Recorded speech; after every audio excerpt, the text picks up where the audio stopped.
huge news as Deadline is reporting that Black Mirror's Toby Haynes to direct Rogue One spin-off series at Disney Plus as Tony Gilroy steps aside as director. Now, this is not as nefarious as it might first seem as we delve deep. You think, oh, another director gone. Did Tony Gilroy replace someone on this as well? I feel like he did. But here we go. Deadline exclusive. As Disney Plus prepares to start production on its new Rogue One spin-off series, it will be doing so with a new director. As sources tell Deadline, Toby Haynes will helm the first 3 episodes, replacing Tony Gilroy. Sources say Gilroy dropped off as director for COVID-19 related travel reasons. Gilroy lives in New York and had to make a decision quickly, which is important to note. Had to make a decision quickly on whether he would head over to the UK for the shoot. In the end, he thought it would be best that he'd stay in New York and have Haynes take over his directing duties. Haynes already was on the high list of directors who would helm future episodes because Gilroy was just down for the first 3. And along with being executive producer and showrunner, which, as we'll find out, he's maintaining those roles. So he's still overseeing the whole deal. Haynes was already high on the list of directors that would helm future episodes, and since he was already in the UK, all parties thought it would make the most sense. Gilroy will stay very much involved with the series as executive producer and showrunner. Let's check the chat. Marvel fan says, I wonder how much this will push back production. Good question. And that's why I harped on that he had to make the decision quickly. So the cool thing is that they're starting Cassian production pretty soon because Gilroy had to in and out right then and didn't want to wait around to see how things would be. So that's one bit of good Star Wars news out of this. There's a couple of good ones, actually, if you want to interpret it that way.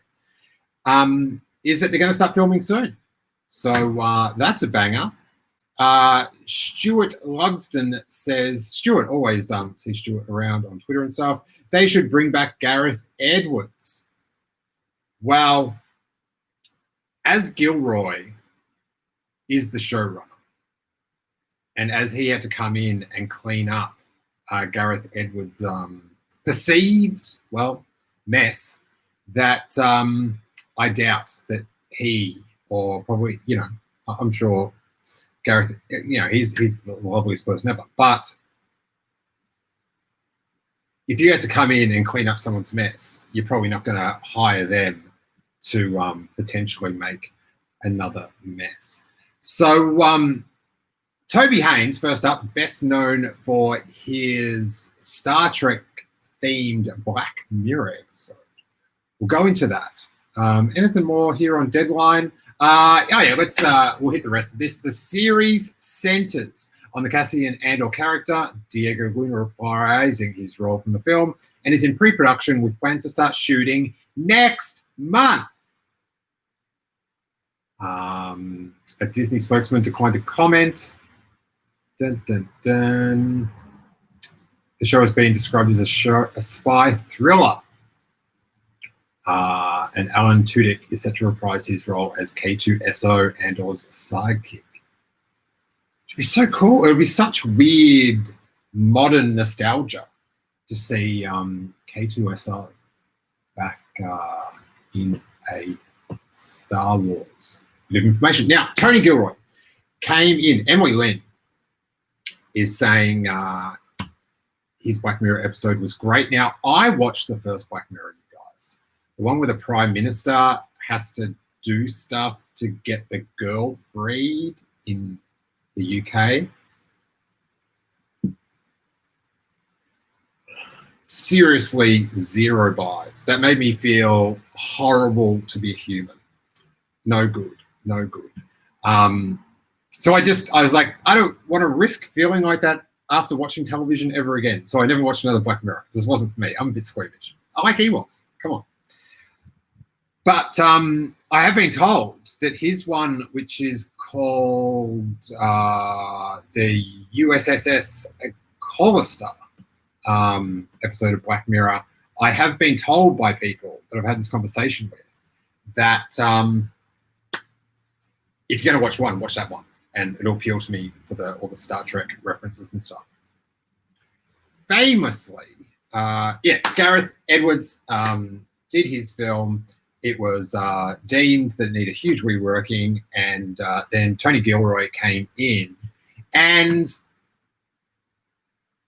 sort of rubbed a lot of people the wrong way with how he spoke about his time directing Rogue One. So let's just check this out, because I'm sort of like, Gilroy, the end result of Rogue One was I absolutely loved it, but to direct a TV series, I was sort of just like, oh, he doesn't. We'll see what he said about Star Wars, and then see what you guys think. So this is an old article from the Hollywood Reporter, Heat Vision, April 5th, 2018. He did a podcast. I actually remember listening to the podcast going through customs at LAX. The screenwriter who salvaged the Star Wars project says the situation was so dire, all you could do was improve on their position. But there's a few, this is sort of shows, because we love, I'm the biggest Star Wars fan and all that good stuff. So it's sort of like, I don't know, it's sort of, it can, you want people to share your enthusiasm. I always thought if I saw Tony Gilroy somewhere, I couldn't go up to him and go, I loved your film. He's just got, Thurbo says we are living in the Black Mirror right now. Yes, and that's why I don't want to watch it. Anyway, so Gilroy on this podcast said, choosing his words carefully, Gilroy signaled how much of the project was changed after he boarded. Star Ben Mendelsohn has said, Mendo! An enormously different version of the film exists. He says, I came in after the director's cut. I have a screenplay credit in the arbitration that was easily won, which, I don't know, it comes off a little bit smuggish. Anyway, unlike lifelong Star Wars fans, The Last Jedi's Rian Johnson, Gilroy was not a fan of the franchise before boarding and therefore had no trepidation about potentially messing it up. I've never been interested in Star Wars ever. Change that around. It's better. So I had no reference for it whatsoever. I was unafraid about it, said Gilroy. And they were in such a swamp. They were in so much terrible, terrible trouble that all you could do was improve the position. Rogue One debuted to strong reviews and earned more than $1 billion at the global box office. But Gilroy doesn't plan to return to a galaxy far, far away. It doesn't appeal to me, he said, of making another Star Wars film. But I don't think Rogue really is a Star Wars movie. In many ways, to me, it's a Battle of Britain movie. And just to clarify, that full podcast was The Moment with Brian Koppelman. And he starts talking about Rogue One at about the 46-minute mark. Now, let's hit some comments. Emily Lynn's got a few comments. She says, I have the credit. Hot toys, very good. And she says Star Wars needs to have more people making it who aren't so precious about it. Now, I agree, but I disagree as well. I think this we end up with is a good balance, because Toby Haynes is, as we'll go into in a little bit, I've dug out some cool Toby Haynes Star Wars references. He's a fan. He likes putting Easter eggs of Star Wars films, including Rogue One, in his television project. We'll go through that in a little bit. So I sort of see this maybe as a similar thing to the Filoni-Favreau relationship, where you've got the more of the fan, and then as executive producer, you've got the seasoned showbiz vet that can sort of squish all that fan excitement and massage it into something that the mainstream will enjoy. Because as Star Wars fans, we need the mainstream buzzing about every one of these TV projects. So we can keep getting more. And the thing is, Disney know exactly how many people are watching them. So they can, that's why Netflix shows always get cancelled, because they've got the hard data. That like after 3 seasons, it's not tracking. After 1 season, it's not like bringing in enough like views. You're done. So what I'm saying is just keep click and play on those Mando episodes. Emily says, I don't want somebody who hates it or anything, but I think it's important to have people who are willing to take it in new directions and aren't totally married to what it was when they were kids. Oh yes, on that one. So I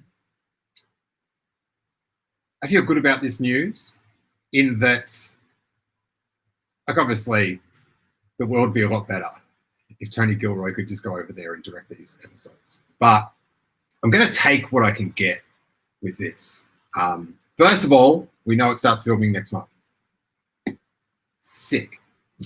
And second of all, we've got more of a Star Wars nerd in the director's chair with a, someone that obviously can put the pieces together to make a great film in Rogue One. So I'm feeling good.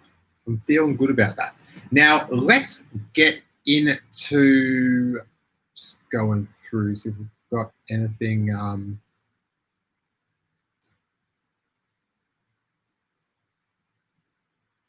Catherine Dean says the first description put me off the whole series. Yes.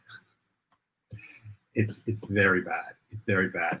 Now, let's check out some cool Star Wars references that Toby Haynes has put into the USS Callister episode of Black Mirror. Let's see if we can get this back up.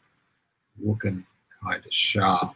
Now, I found this at BuzzFeed.com. Ali Hayes on the BuzzFeed staff. And if you're watching the YouTube or Periscope or on Facebook, you can see Ali. In case you're new here, I love Star Wars. I am new, Ali, and that's a good use of the license that you're wearing there. That Ray T-shirt.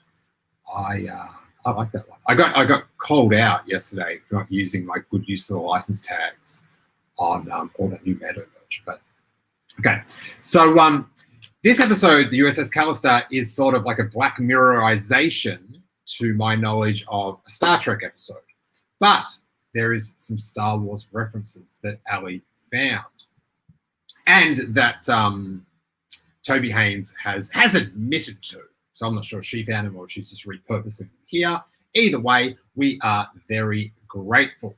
Now, one of the references is when Christian Malotti, the actor playing Nanette, wakes up in the medical bay. And as you can see on the screen, you've got the light up sort of circular lights, and that is quite similar to the lights came on was a reference to Gareth Edwards' Rogue One trailer, the shot that never made it in the movie, with Jin turning around with all the lights lighting up. So that's a cool little Easter egg. Then the tube that Jimmy goes down. Jimmy's having a big day, and it's Jimmy with an I. It's J-I-double-M-I, his character. That's the Black Mirrorization of the word Jimmy. Jimmy. Then the tube Jimmy goes into when he reactivates the engines of the spaceship is Toby says, I want it to look like the tubes of the Bespin in Cloud City. The tubes that Luke Skywalker falls down inspired that. So that's pretty cool. If anyone's in Melbourne, I always found at Parliament Station, the train tube, how it goes into the depths of the earth. That always reminded me of like a Bespin tube. And then this is a cool one. There's one line when Dally has just turned on, spoilers guys, on Mikola, has just turned Mikola into an alien, where he says, take that thing to the bridge. And that's the same line they say about Chewbacca when they are on the Death Star in Star Wars New Hope. So that's pretty cool. I love that he's one of us, one of us. Can I hear it in the chat? One of us. One of us. Oh my God, Rusty Brown's here.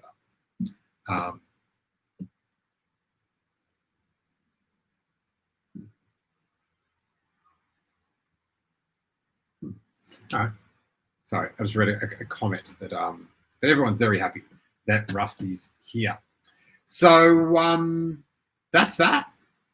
It's fascinated to see if people can turn this into some negative thing, because it's COVID, bro. It's bloody COVID, hey? So that's that. It's making the best out of a bad situation, and for my really having no idea point of view, one for the better. Oh, we've got a few. Catherine Dean, one of us. Stuart Lugson, also one of us. So welcome. Well, you've already been here, Toby. You've been here all along. You're finally getting your due as a Star Wars fan on the Steele podcast. Hey, you guys, thanks for watching. If you have any thoughts on the clip, drop us a comment below and I'll be sure to hit you back. And if you want to hear the full episode that this clip came from, check out our Hyper Chats. The link for this episode will be popping up on the screen pretty soon, as well as the latest episode, which we record Monday to Friday live. All the times are below on the ticker. Hit subscribe, get involved, and may that force be with you.